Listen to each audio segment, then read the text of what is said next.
Hi, my name is Ronielle Smith, owner of Black Coffee Cafe. Black Coffee is my labor of love. It was birthed out of the need for the community to have a space for coffee, culture, and business. It's a place for community leaders and members to come and facilitate change, network, and exchange ideas to help build a stronger, more thriving community. We offer premium coffee from the beautiful continent of Africa, teas, and a light lunch menu. We look forward to welcoming you at Black Coffee Cafe. There was a time I thought my life was over. Addiction had control. My mind was broken. But God changed everything. For 5 years I've been writing this, from crack to Christ, my story of repentance, redemption, and restoration. This is not theory. This is my life. If you want early access, click the link or DM book. Breakthrough doesn't happen by accident, it happens by decision. Welcome to Breakthrough Nation, the podcast where faith meets mindset, purpose meets action, and ordinary people discover extraordinary strength. This is a space for real conversations, honest growth, and practical wisdom for life, leadership, and transformation. If you're tired of being stuck, if you're ready to grow, heal, and move forward, you're in the right place. This is Breakthrough Nation. Let's begin. All right, ladies and gentlemen, I am excited today to have my guest here, dear friend, known for years. We've done a lot of things together. Very talented young man, and I'm excited to have him on here because his story is truly a story of redemption, restoration, and recovery. Without further ado, let me bring in Elder Lorenzo Tucker. What's up, brother? Hello, how are you? Good to see you again. Always a pleasure to be with you. Yes, sir. Yes, sir. All right. Mr. Las Vegas. Let's as you know, here on Breakthrough Nation, we want to give people a shot of hope. Let them know that your fall downs, you're falling down doesn't mean you have to stay down. So right. We want to give people that option. That's what Breakthrough Nation is all about. And let me plug this in here. I gotta shamelessly sell some stuff here. There we go. Oh, that's wonderful. Also, yeah, I put my books and stuff on the bottom here so people can take a look at it. So if you need any resources, it's available right here at this link. I got like numerous courses and ebooks and other things available on that site. So and y'all go get his stuff because there's a wealth of information. Appreciate that, my brother. Appreciate that. So let's start out with growing up. You were and how where you grew up, how you grew up, and then the troubles that occurred to get you off your path that God had you on. All right. My path is truly a path that God had to design, and I thank Him for the whole thing because it shaped me into who He wanted me to be. I was born outside a church function in Waukegan, Illinois, right outside Chicago, Victory Hospital, or St. Therese Hospital. I was one of those. And my earliest childhood memories, though, is growing up in Memphis, Tennessee. Okay. We lived at 5080 Bowie in Coral Lake. Then we moved from there to Illinois, to Zion, Illinois. It's right next door. There's like Racine, Wisconsin, Kenosha, Wisconsin.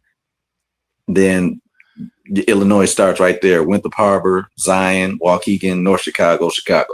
Okay. So then we moved there and did my schooling there, and then had to come on to Vegas. And okay. Vegas has been like the breakthrough season. Mm-hmm. I went to jail a few times in Illinois. But it was kind of, weird because, I forgot this part about my own story. I have a sister that's a stepsister. Mm-hmm. They put me in the martial arts class because they wanted to see him. So, but it kind of just like martial arts and fighting just kind of took to me. So it was a win-win for me. And, I went on to get trophies and, qualify for state and stuff like that. And after that, my childhood in Tennessee was so that I felt isolated because I had a bedwetting problem, but we didn't know that I had a weak bladder. I was a child. I was like 5 years old. So my parents would make me wear my underwear on my face that I peed in. Oh, man. Yeah. And made me come out when company would come over and speak to the company with the underwear over my face and everything. Ouch. Yeah. Yeah. And I even remember one time being slapped so hard, I had a purple handprint on my face, and they still sent me to school. And I'm looking today like, wow, if I was sent to, if somebody go to school now today with just a little mark on them, everybody cares. Like, so I'm like, okay, my mother didn't care. My father didn't care. The teacher didn't care. Nobody in school cared. Nobody at church cared. It's just like, wow. So, but if you ever watch that movie, Ender's Game, it tells you how to make a leader. And it's a whole lot of isolation because you have to be alone by yourself to figure out things and think about things and rethink things and still have the ability to love those same people. So at the same time, you know, of course, yeah, I got spanked to where we called it beating back then. And so that's how I learned how to show love. So when I start showing love like that, I got in trouble again. It was like, wait a second. I couldn't stay out of trouble because I grew up learning the wrong thing. Okay. So that's kind of how it started for me. But school, I took to school also. So I always had like straight A's and things like that, even though I was getting kicked out of school. I was getting kicked out of school because as I grew up, high school wise, all my life, I had to defend me. Nobody else defended me. Nobody took up for me. It was like nobody cared. So all my life growing up defending me, that's what I was doing, you know, in high school. And it didn't matter who it was, teachers, boys, girls, it didn't matter what it was. So that always got me in trouble. But at the same time, when I was 14, I was singing in a gospel group, the Voices of Inner Peace, under direction of Glenn Johnson. And so I was in that at 14, and everybody in the group was like, my best friends were like 22, 23 years old. So they taught me how to drive. They taught me how to do this, that, and the other. So what I did was I got kicked out of school 3 times. So what I did, because I moved to Wisconsin and got back in school, came back to Illinois, got back in school, got kicked out again. So that was 1, 2, 3. So what I did was I dropped out and got my GED at 15, which was like the best thing that I could have done. I didn't know, you know, that's what was happening, because when you get your GED, you're only 2 or 3 credits away from a high school diploma. Okay. So then you go back to school and you're only taking 2, 3 classes, and then you can go back to work. So it was like, oh man, why don't everybody do this? You know, it's been 4 years. You know, take 3 weeks to go study for your GED, go take the GED, and then you're really through with school. You know, then you're an adult. So I was like basically on my own, you know, a long time. And I moved out at 15. So I moved back to Wisconsin and with my dad, Roy. And because he seemed like to be the only one that wanted me. You know, that's why I still am loyal to him today. You know, to this day, I call him dad. Got in trouble out there for nothing. You know, that was like the 90s time. And it was the beginning of people just being able to lie on you, and then you're in trouble. So, you know, that happened. What was the issue that because I remember you said that you did a 11-year stretch? Oh, that's when I got to the feds. Yeah. So there was what happened? I co-signed on a lease for someone. Okay. And because I co-signed on a lease for someone, the cops went into their home and found a gun in their closet, but it wasn't a gun. It was a shotgun.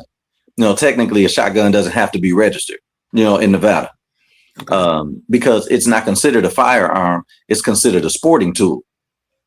And it was one of them old wooden shotgun that broke down. It was only one shot in, clicked the whole thing back up. It's like, I wouldn't have that if I had a shotgun. I would like get 2 pistol grip double pump, you know, I don't know why they said that the John Wayne thing was mine, but it was never proven that it was mine. They didn't get it from me.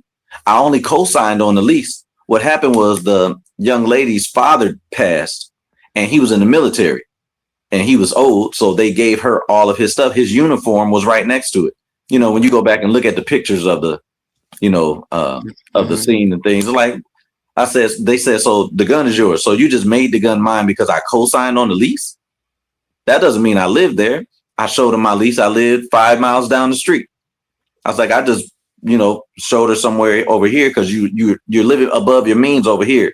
Come over here. You do this, boom, and then you're good. So she went from paying $1,200 a month to $750 a month. Okay. For a 2-bedroom, it was only her and her 5-year-old son. So, but the gun the shotgun didn't even have a firing pin in it. Wow. So yeah. So when they picked me up for the gun originally, they lied and said that I was on probation to pick me up. I wasn't on probation. So the last guy that I was on probation with, he came there. He was like, he's been off probation. Matter of fact, I put him in for early honorable discharge. Mm-hmm. I was like, oh, so the judge, like, I don't see that in my records. He was like, well, I'm telling you that's what I did. So, and then plus when they had so the evidence, the shotgun, they just picked it up they said it was in the top closet, then the closet on the top shelf. They picked it up, handed it to each officer. It was 4 of them, and sat it by the front door. And that's where they took the pictures of it at. Then they took the picture of some clothes that was in the closet. Well, military uniform was in the closet. It's like, that's not mine. So then you can tell that they took the shotgun and they put it back in the closet and took a picture again. And then, then it was sitting by the door with some gloves on it, but they never used gloves to touch it. So the ATF came and said, well, there's no evidence here because it's been contaminated by the cops. Right. So you can't even use this. Well, I beat that. So I beat that in state. Feds came 15 months later and charged me with it. Mm-hmm. And I was like, wait a second. But I found out later on that they charged me. So in the state, they were saying that the serial number was scratched off. Mm-hmm. In the feds, how did the feds come up with a serial number? So that's what took me all of those years trying to gather all of my evidence to fight it from inside. They'll know that they are wrong, and they'll just lock you up and say, okay, you're right, fight it from inside. Right. So they all do crooked and then make you fight it from inside where you can't get no help. They stop all your mail. When I got all my stuff, send it back in, and actually beat the case, the warden shut down the whole prison. They came and got me out the cell and locked me in a hole for 13 months. The levels go penitentiary, medium, low, camp. Well, I was in the medium for, I don't know why. I've never been in prison or anything before. So how did I get some points to be at a medium level point? Right. And then there was no evidence. They put me in the medium. When I got my points down to low points, they didn't put me in a low. That's when I filed my stuff. They took me and they sent me to the pen. And I've been to like 5 pens. Well, let's stop right there. And right. We're going to sell some stuff, pay some bills. But when we come back, let's talk about what you've been doing since you got out. Your release, and let's talk about the release and then what you've been doing since you got out. Because I know you got a lot going on, and we can talk about that and see that. Them 12 minutes go fast, don't they? Yeah, absolutely. All right, I'll be right back with my brother, Lorenzo Tucker. We'll be right back after this messages. Have you ever felt like you were meant for more, but something keeps holding you back? Maybe it's past mistakes, maybe it's destructive habits, maybe it's fear, or simply a lack of direction. Every day, millions of people wake up with the same quiet struggle. They want change, they want peace, they want purpose, but they don't know where to begin. The truth is, life can sometimes leave us feeling stuck in the same patterns, the same frustrations, the same battles we thought we would have already overcome. But there is good news, your story is not over. Through faith, discipline, and the right guidance, breakthrough is possible. My name is Wayne Shimwell. I'm a minister, author, and Christian life coach, and my mission is simple: to help people turn pain into purpose, to help people break destructive cycles, and to help them rediscover the life God created them to live.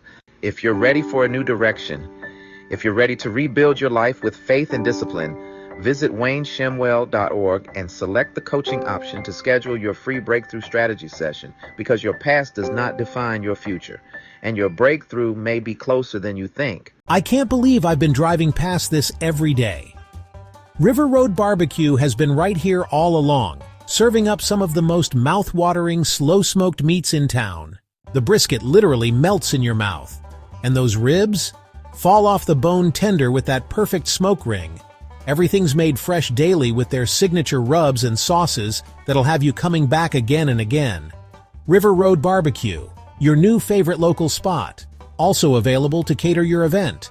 Come taste what you've been driving past.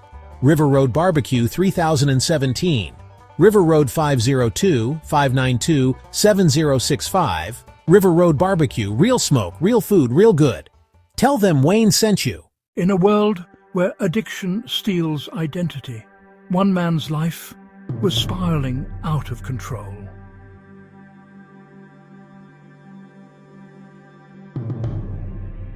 Bound by addiction, consumed by shame, running out of time. But when everything seemed lost,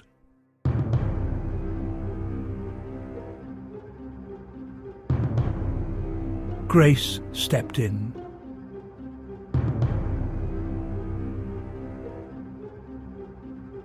From brokenness to purpose.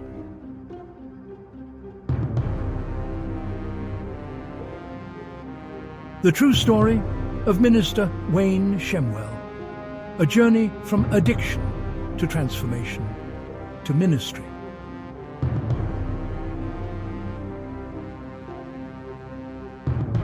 This is not fiction. This is testimony for the one still struggling, for the one still trapped, for the one who thinks it's over. It's not over, because the same God who delivered him can deliver you.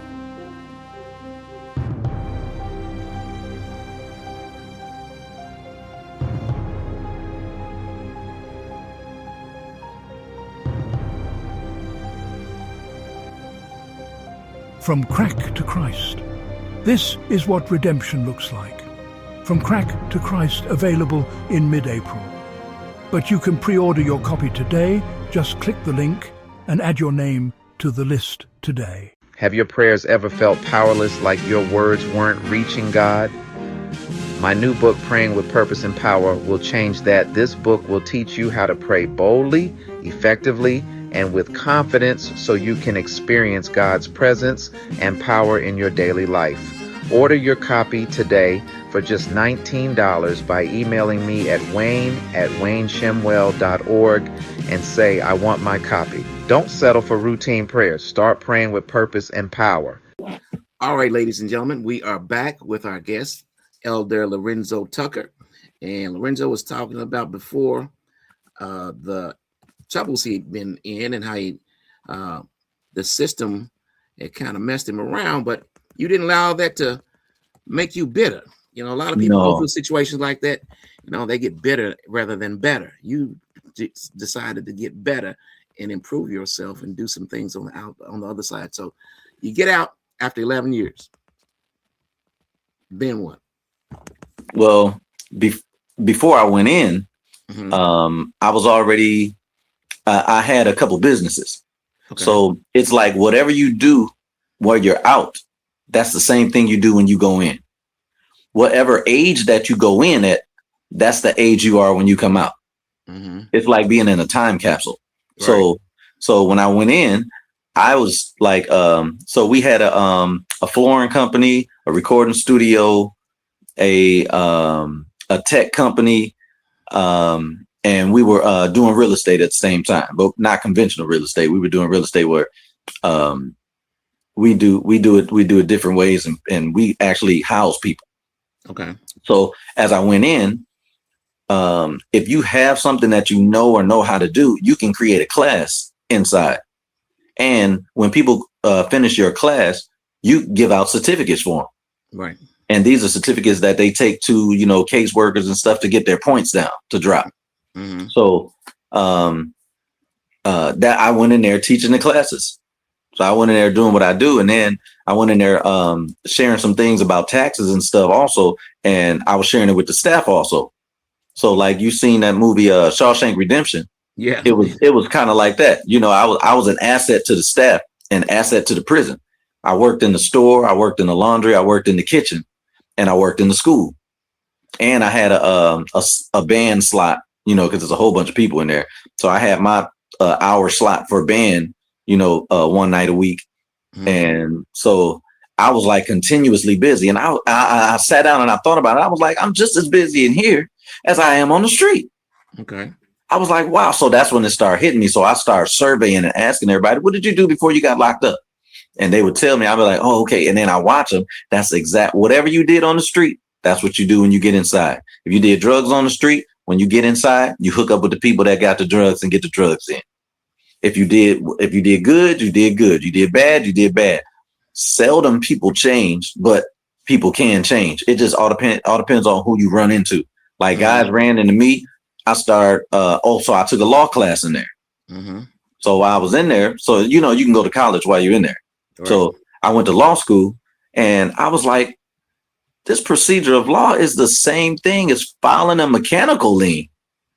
I was like, that's all this is? I was like, oh, snap. All I got to do is learn the numbers, you know, of case law and UCC.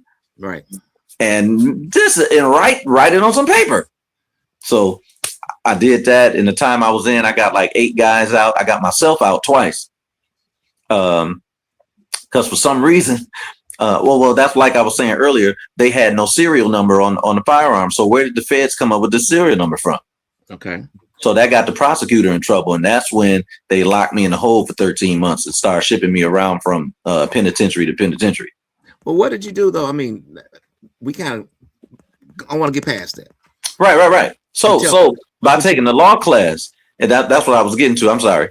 I went the long way. But by taking the law class, it helped me to see everything clearly. There is no bitter once you learn the law. And I spent my time inside learning the law and actually fighting cases for other people. So it was a long time, but it kind of didn't seem that long because every moment was occupied doing something. So you just look around, you be like, man, it's been 3 years already.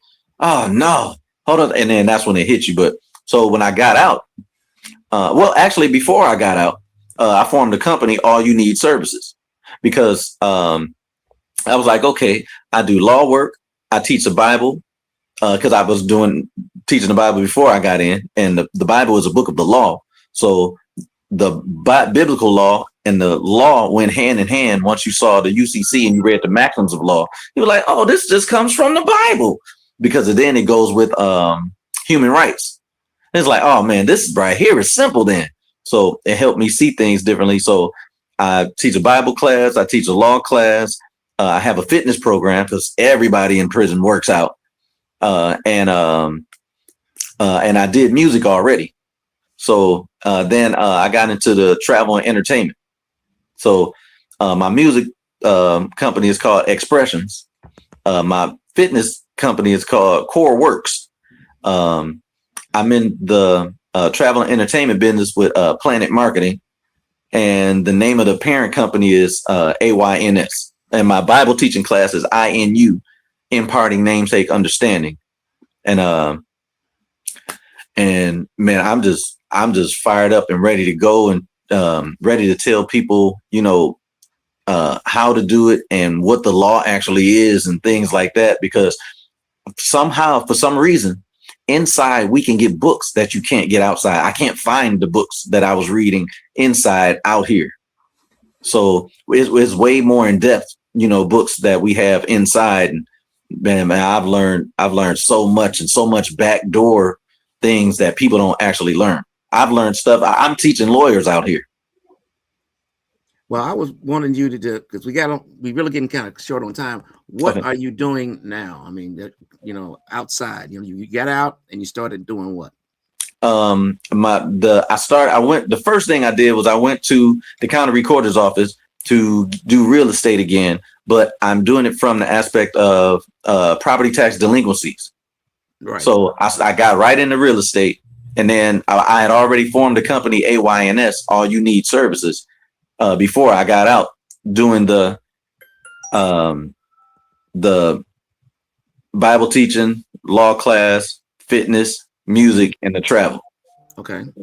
So that's what I'm doing now. And I have all those I'm putting together. I'm trying to launch next month, but I'm also trying to put my book out. So I actually wrote 3 books I'm done with. And I'm doing a series called If You Only Let Me Tell You the Truth. Okay. That's what the name of the series is. And the first book is the Real 10 Commandments and Why There Are No More Jews. And then the second book to If You Only Let Me Tell You the Truth is the Fivefold Ministry Unfolded. Because people keep trying to say there's no more apostles, there's no more prophets. So like that doesn't make sense if there's still pastors, evangelists, and teachers. Mm-hmm. So, and the third book is what really happened in the garden, and it's really going to trip people out what happened in the garden, but it's going to explain a lot of things also on why we needed salvation in the first place and why it had to be blood. Mm-hmm. So I can't wait for that. It's exciting times for me. And man, I can't thank no one but Yahusha. You know, everybody calls him Jesus, but you know, his original name was Yahusha. So I just want to stay close to the original name because it doesn't have the same vibration, you know, as Yahusha. So I just like saying that to be technically correct. I don't want to get that name wrong. Yeah. All right. So you also have interesting the travel part, because I know you travel a lot. Yes, and I know that, and that's one of your businesses that you have, isn't it? Yes. Yeah. If you're gonna do something a lot, you should own it. The most Googled word from 9 to 5 every day is travel. So everybody wants to go somewhere. Everybody's trying to go somewhere. And if you can't go, you're thinking about going somewhere. You want to go somewhere. Everybody online is showing you all these pictures of all these places that they're going. And now we're finding out how people actually move here. Like the government pays them like $50,000 for moving here and things like that. You can actually get paid like $50,000 for moving to Taiwan. Right. You get paid like 80 grand for moving to certain parts of Africa, and they give you a home and everything and set you up. So this is just what the government does. You know, you got people complaining over here because the government, you know, gives people incentives to move there, but everybody does because it's all about your flag. And when you move somewhere else, you know, you're technically defecting, but it's not a bad word. You know, but, I saw that a friend of mine, I'm one of my Marine Corps buddies. He moved to Belize. Yes. Yeah. You know, because the money's different also. See, in Belize, $1 is $2 over there. Okay. And in Africa, in Zimbabwe, South Africa, $1 is $10 over there. So you get somebody $2, that's $20 you gave them over there. So I keep trying to tell everybody to get into the import-export business, because say you go over there and buy a cow for $5,000, that's only $500 to you. So you can go buy 10 cows and spend $500. So you and spend $5,000. You bring them back over here. The grocery stores pay you like $10,000 to $18,000 per cow. So yeah, when you go to another country, the money's different. So you have more money when you go other places. Nice little markup. Hope the tariffs don't mess with you. Even if the tariffs do, so what? You're gonna have to pay that extra money to bring that stuff in. But I see what you're saying, though. Yeah, if I'm gonna make $10,000 off of $500, I'll pay $2,000. I'll pay $2,000 to make $8,000. Yeah. The markup ain't too bad. That's that's a fact.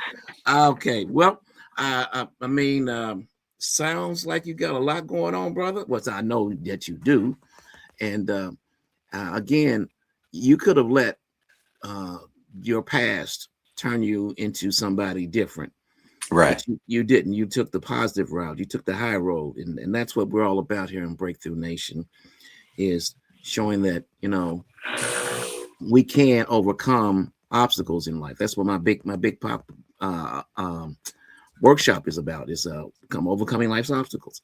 Yeah. got several Wonderful books, workshop. mindset and all these different things, because you got to change. Once they put it in here, you got it. Yep, they can't. That's something they can't take from you. That's it. And that's what I'm trying to impart to a lot of people. I met a young man the other day, and I hope that he'll come back to the church, because he was there, and he was kind of at a crossroads. And I explained to him what I had to overcome. He was like, "Wow, really?" So yeah, man. Nothing in life is permanent, right? So so don't let somebody tell you that that's who you are. That's all you can be. That's a lie. That's a lie. Right. Wise word. Anyway, my brother, I want to thank you for imparting that knowledge to us today, and we will be in touch, because I think that our paths are gonna have crossed for a reason, and I really believe that we can do some good things together. I know you, because you got that legal tip that I would definitely be needing in the efforts that we're moving forward in. But anyway, Lorenzo, hey man, thank you so much for being here. Absolutely, my friend.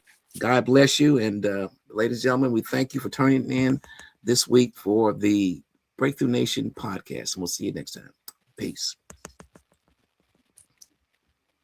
Have you ever felt like you were meant for more, but something keeps holding you back? Maybe it's past mistakes, maybe it's destructive habits, maybe it's fear, or simply a lack of direction. Every day, millions of people wake up with the same quiet struggle. They want change, they want peace, they want purpose, but they don't know where to begin. The truth is, life can sometimes leave us feeling stuck in the same patterns, the same frustrations, the same battles we thought we would have already overcome. But there is good news. Your story is not over. Through faith, discipline, and the right guidance, breakthrough is possible. My name is Wayne Shimwell. I'm a minister, author, and Christian life coach.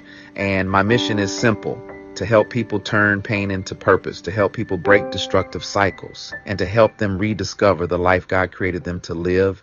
If you're ready for a new direction, if you're ready to rebuild your life with faith and discipline, visit WayneShimwell.org and select the coaching option to schedule your free breakthrough strategy session, because your past does not define your future, and your breakthrough may be closer than you think. There was a time I thought my life was over.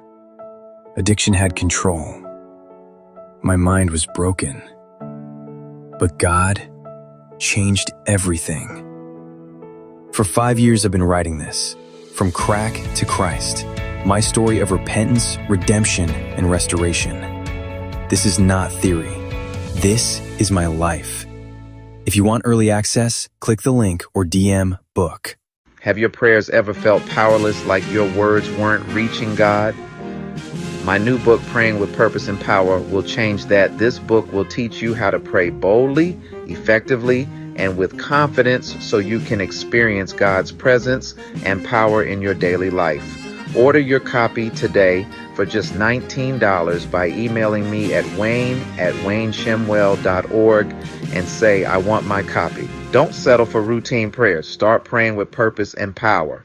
If something we said today stirred you, challenged you, or pushed you to think differently, don't let it stop here. Breakthrough doesn't happen because you listen to a podcast.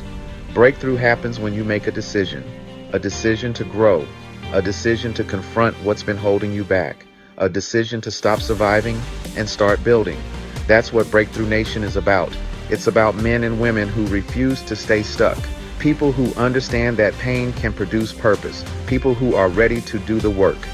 If today's conversation helped you, share it. Send it to someone who needs it. Tag someone who's ready for their next level. And if you're serious about transformation, go deeper. Check out the resources. Grab one of the books. Join the community. Take the course. Invest in your growth. Because here's what I know. You can't live a breakthrough life with a breakdown mindset. This is Wayne Shimwell. And this is Breakthrough Nation. We don't just talk about change, we build it. I'll see you next week.